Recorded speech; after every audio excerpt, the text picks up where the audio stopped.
Nifty bank की समझ लीजिए आज कौन से स्टॉक्स रडार पर रखते हैं। Harshada, good morning. मॉर्निंग आशीष। नंबर्स के साथ शुरुआत करेंगे आईसीआईसीआई लोम्बार्ड। और कल हमने देखा था यहाँ पर काफ़ी ज़्यादा एक्शन वायदे बाजार में देखने को मिल रहा था। और इधर अगर आप देखेंगे तो मुनाफा जो आया है वो उम्मीद से थोड़ा सा बेहतर आया है।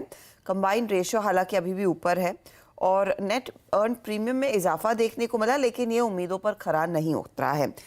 साथ ही साथ जो क्लेम रेशियो है, क्योंकि मोटर सेगमेंट में कुछ क्लेम ज़्यादा बड़े हैं तो वो क्लेम रेशियो 72% से बढ़कर 74% पर आया है। तो जीडीपीआई जो हम कहते हैं ये 4,977 करोड़ की 6.5% बढ़ती हुई।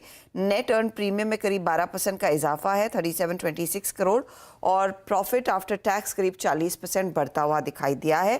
कंबाइंड रेशियो करीब 104 के आसपास है। हालांकि कंपनी अभी भी कह रही है कि ये 102 के आसपास FY25 तक रहेगी। तो ये फिलहाल हाइलाइट्स हैं आईसीआईसीआई लोम्बार्ड की। अब दूसरी तरफ टाटा कॉफ़ी के भी नंबर्स आए और यहाँ पर हमने देखा है कि प्रॉफिटेबिलिटी में करीब 20% तक का इजाफा है। लगभग 49 करोड़ का यह आंकड़ा। रेवेन्यू 10% बढ़ा। रियलाइजेशंस थोड़ा सा इम्प्रूव हुआ है 8 o'clock कॉफ़ी और इंस्टेंट कॉफ़ी वाले सेगमेंट में, इसीलिए रेवेन्यू को थोड़ा सा सपोर्ट मिला। लेकिन इबिटा पर प्रेशर है, करीब 4% इबिटा स्लाइड होता हुआ दिखाई दिया, 4 से 5% टू बी प्रिसाइज। 105 करोड़ का ये आंकड़ा आया। यहाँ पर वॉल्यूम्स जो है थोड़े से लोअर रहे हैं और इनपुट कॉस्ट बढ़ता हुआ दिखाई दिया, तो ये भी आपको ध्यान में रखना है। मार्जिन्स 14.5% के आसपास है। प्लांटेशन बिजनेस में रेवेन्यू ग्रो हो रहा है 8%, लेकिन प्रॉफिटेबिलिटी पर कुछ दबाव बनता दिखाई दे रहा है। और वैल्यू एडेड प्रोडक्ट्स में रेवेन्यू में 11% का इजाफा और प्रॉफिट्स में 5% की गिरावट है। ये टाटा कॉफ़ी के नंबर्स। और इस बीच कॉफ़ी की कीमतें फिर से हाईस पर ट्रेड कर रही हैं, उस लिहाज से भी आपने स्टॉक को मॉनिटर करना है। विंडफॉल टैक्स जिस पर आप हेडलाइन भी पढ़ रहे थे, सरकार ने इनफैक्ट डीजल एक्सपोर्ट पर विंडफॉल टैक्स अब जीरो कर दिया है जैसे पेट्रोल पर था। लेकिन डोमेस्टिक क्रूड ऑयल प्रोडक्शन पर 6,400 रुपये प्रति टन वो विंडफॉल टैक्स सरकार लगा रही है।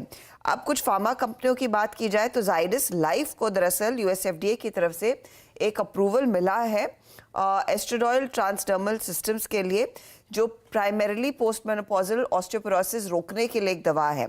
अब इसका मार्केट साइज जो है करीब $1.9 मिलियन का है यूएस में, और ये अहमदाबाद की मुरैया यूनिट में ड्रग मैन्युफैक्चर करेगी कंपनी। दूसरी तरफ पिरामल फार्मा, यूएसएफडीए ने इंस्पेक्शन इनके सेलर्सविल मैन्युफैक्चरिंग फैसिलिटी में पूरा कर लिया है, EIR मिला है, तो वो भी स्टॉक आप रेडार पर रखेंगे।